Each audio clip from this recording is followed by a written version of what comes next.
नमस्कार। आज की इस ऑनलाइन क्लास में आप सभी का स्वागत है। कक्षा 12 विषय इतिहास का हमारा दूसरा अध्याय चल रहा है, जिसमें हम अभी गुप्त वंश के बारे में पढ़ रहे हैं और गुप्त वंश के संस्थापक श्रीगुप्त और उसके बाद उनके पुत्र घटोत्कच और उसके बाद चंद्रगुप्त प्रथम के बारे में हमने पढ़ लिया था अगले वीडियो में। और आज हम चंद्रगुप्त प्रथम के पुत्र समुद्रगुप्त के बारे में पढ़ेंगे।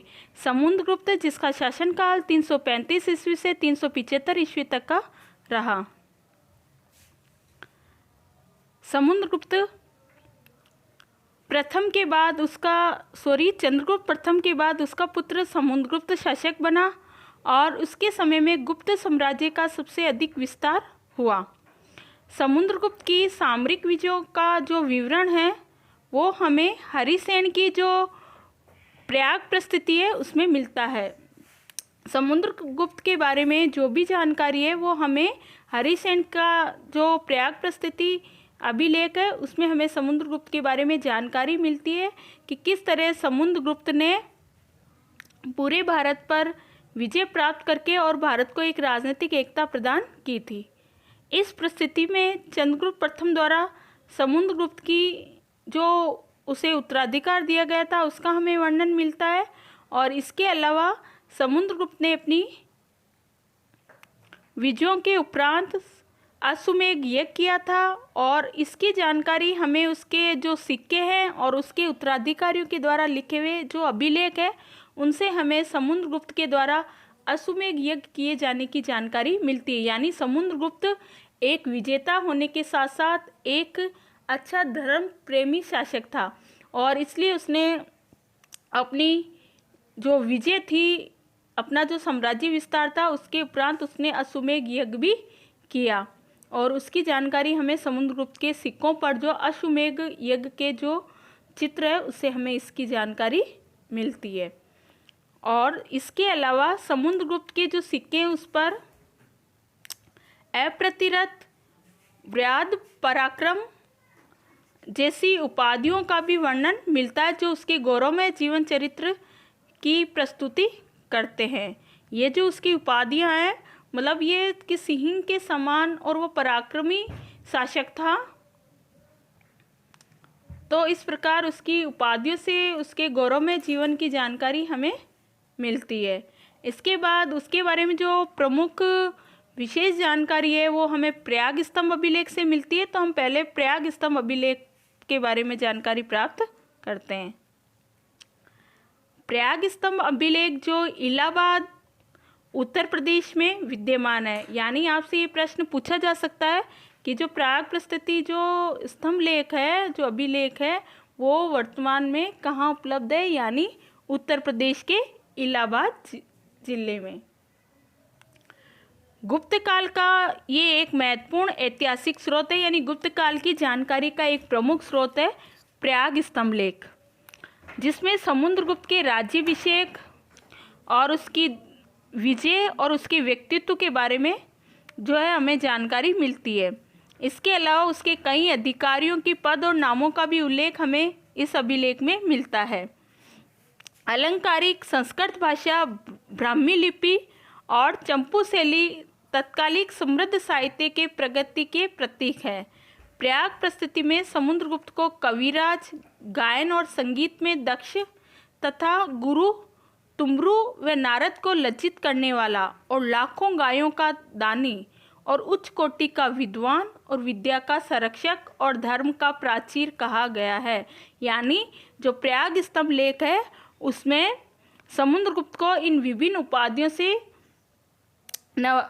इन उपाधियों की जानकारी हमें मिलती है कि जैसे वो इतना महान कवि था, गायक था और इसके अलावा वो नारद को भी लज्जित करने वाला और दानी के रूप में देखो तो लाखों गायों का दानी और उच्च कोटि का विद्वान था और विद्या का भी संरक्षक था। तो इस प्रकार की जानकारी हमें प्रयाग स्तंभ लेख से मिलती है। एरन अभिलेख में उसे पराक्रम तथा विजय का स्रोत कहा गया है। अश्वमेध प्रकार और वीणा बजाते हुए सिक्के आदि से समुद्रगुप्त के विद्वान, संगीतक, गायक, दानी, धर्मनिष्ठ, पराक्रमी, विनयशील और विजयकांक्षी आदि उसके व्यक्तित्व गुणों का भी हमें पता चलता है। यानी उसके अश्वमेध प्रकार के और जो वीणा बजाते हुए जो सिक्के मिले हैं ना उसके साम्राज्य से, तो उससे पता चलता है कि वो एक महान संगीतक था और गायक था। इसके अलावा एक धर्मनिष्ठ और पराक्रमी शासक था, क्योंकि उसने अपनी विजय के उपरांत अश्वमेध यज्ञ किया था। तो इस प्रकार वो एक महत्वाकांक्षी शासक था। तो इस प्रकार के उसके व्यक्तित्व गुणों का हमें पता चलता है। तो इस प्रकार समुद्रगुप्त के बारे में जो महत्वपूर्ण जानकारी है वो हमें प्रयाग स्तंभ लेख से मिलती है। प्रयाग स्तंभ लेख के लेखक हरिसेन। अब है समुद्रगुप्त का साम्राज्य विस्तार। यानी समुद्रगुप्त ने भारत को एक राजनीतिक एकीकरण प्रदान किया था। तो उसने भारत के किन किन क्षेत्रों पर अपना अधिकार स्थापित किया उसकी जानकारी। समुद्रगुप्त का जो साम्राज्य था वो कश्मीर, पश्चिमी पंजाब, पश्चिमी राजपूताना, सिंध और गुजरात के अतिरिक्त सारे भारत में सम्मिलित था। यानी उसका जो साम्राज्य विस्तार था उसमें कश्मीर, पश्चिमी पंजाब, पश्चिमी राजपूताना, सिंध और गुजरात, इन क्षेत्रों को छोड़ने के बाद सारा भारत जो है उसमें सम्मिलित था। और समुद्रगुप्त ने भारत को एक नए युग की स्थापना भारत में की अपने शासनकाल में, और वह अखिल भारतीय साम्राज्य के आदर्श से प्रेरित हुआ और संपूर्ण भारतवर्ष को उसने एक राजनीतिक एकता प्रदान की। राजनीतिक एकता के सूत्र में उसने भारत को बांधा। समुद्रगुप्त की विजय, यानी उसने उत्तर भारत, दक्षिणी भाग और आर्यावर्त क्षेत्र यानी जो जंगली प्रदेश थे उन सब क्षेत्रों पर अपनी विजय प्राप्त की। तो उसकी जानकारी।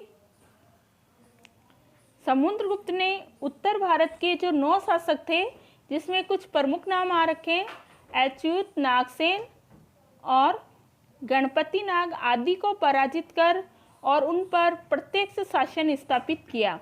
यानी उसने उत्तर भारत के 9 शासकों को पराजित कर और उन पर अपना शासन स्थापित किया।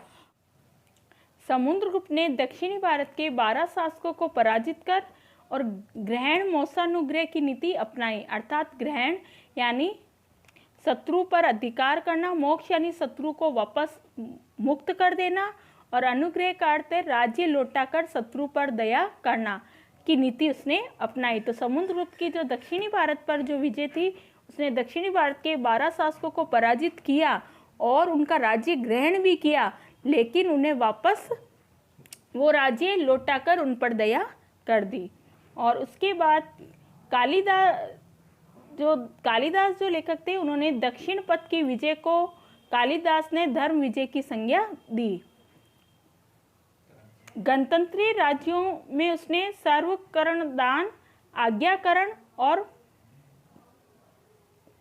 के द्वारा समुद्रगुप्त ने के क्रोध से स्वयं की रक्षा की। यानी जो गणतंत्रीय राज्य थे उन्होंने समुद्रगुप्त से के क्रोध से बचने का प्रयास किया। यानी उन्होंने सर्वकरण दान और आज्ञाकरण यानी अपने राज्य का अपना सब कुछ दान कर देना या उसकी आज्ञा का अनुसरण करना, ऐसे कुछ नियमों का पालन करते हुए उसके समुद्रगुप्त के क्रोध से अपने आप की रक्षा की।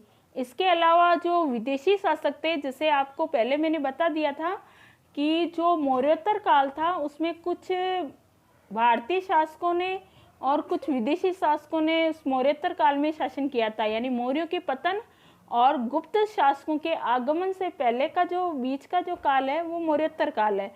तो उसमें कुछ विदेशी शासकों ने भी भारत पर शासन किया था। उसमें शंख और कुषाण, हूण ये प्रमुख शासक थे।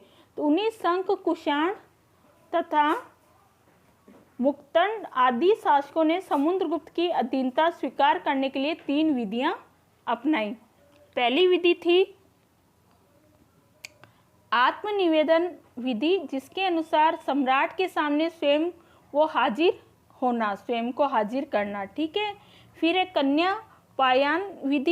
कन्यापायन विधि, यानी इसके अनुसार गुप्त राजाओं से उन्होंने अपनी पुत्रियों का विवाह कर दिया। यानी जो ये विदेशी शासक थे शंख और कुषाण, उन्होंने समुद्रगुप्त की अधीनता को स्वीकार करने के लिए 3 विधियां अपनाई। पहली विधि थी आत्मनिवेदन, यानी स्वयं सम्राट के सामने वो हाजिर होकर और अपना जो शासन है वो समुद्रगुप्त को सौंपना, उसके लिए उन्हें निवेदन करना। फिर अपनी कन्याओं का विवाह जो है गुप्त शासकों के साथ कर देना 2। और तीसरी है गुरुत्व भेदक, यानी जिसमें अपने विषय या भुक्ति के लिए शासन उपदेश प्राप्त करना, यानी जो उनका प्रांत है या जो क्षेत्र है उनके पास जो आ रखा है, यानी ये विषय और भुक्ति जो है उस समय के प्रांत या राज्यों के लिए इन शब्दों का प्रयोग होता था, तो उनके लिए समुद्रगुप्त से शासन के आदेश प्राप्त करना। तो इस प्रकार इन 3 विधियों को अपनाकर इन विदेशी शासकों ने भी समुद्रगुप्त की दया प्राप्त कर ली थी। और लंका के शासक मेघवर्मन ने भी समुद्रगुप्त के पास उपहार सहित एक दूत मंडल भेजा तथा बोध गया में एक बौद्ध मठ बनाने की अनुमति मांगी थी। और समुद्रगुप्त के सिक्के तथा परवर्ती शासकों के अभिलेखों के अनुसार उसने अपनी विजय के बाद ही अश्वमेध यज्ञ किया, यानी अश्वमेध यज्ञ उसके साम्राज्य विस्तार का प्रतीक है और उसके धर्म प्रिय शासक होने का भी प्रतीक है।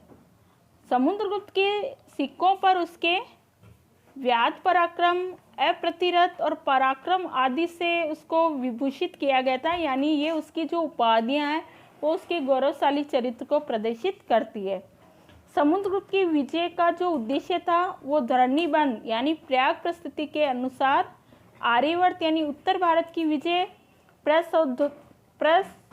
प्रसोभोधरण और दक्षिणी भारत की जो विजय थी वो ग्रहण मोसानुग्रह कहलाई। तो ये भी प्रश्न आ जाता है आपके, जो उत्तर भारत की जो विजय थी वो किस नाम से प्रसिद्ध थी? प्रसोभोधरण की नीति के नाम से, और दक्षिणी भारत की जो विजय थी वो ग्रहणामोसानुग्रह नीति के नाम से प्रसिद्ध थी।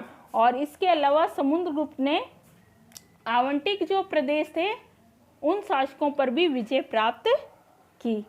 तो समुद्रगुप्त विजेता होने के साथ साथ कवि, संगीतक और विद्या का संरक्षक भी था। इलाहाबाद के स्तंभ लेख में उसे धर्म प्रचार बंधु, जबकि उसके वीणा बजाते हुए उसे दिखाया गया है। ये सिक्के उसे कविराज की उपाधि भी प्रदान करते हैं। Doctor V.A. स्मिथ ने समुद्रगुप्त को भारत का नेपोलियन कहा। कि राजा मेघवर्मन ने कुछ उपहार भेजकर समुद्रगुप्त से बोध गया में एक बौद्ध मंदिर बनवाने की अनुमति मांगी। तो इस प्रकार हमने समुद्रगुप्त के प्रमुख उपलब्धियां, उसके व्यक्तित्व के बारे में तथा उसने किस तरह भारत को एक राजनीतिक एकता प्रदान की और उसने भारत के विशाल साम्राज्य पर अपना अधिकार किया, इसलिए उसको भारत का नेपोलियन भी कहा जाता है। तो इस प्रकार समुद्रगुप्त के बारे में हमने जानकारी प्राप्त की। अब हम अगले वीडियो में चंद्रगुप्त द्वितीय के बारे में जानकारी प्राप्त करेंगे।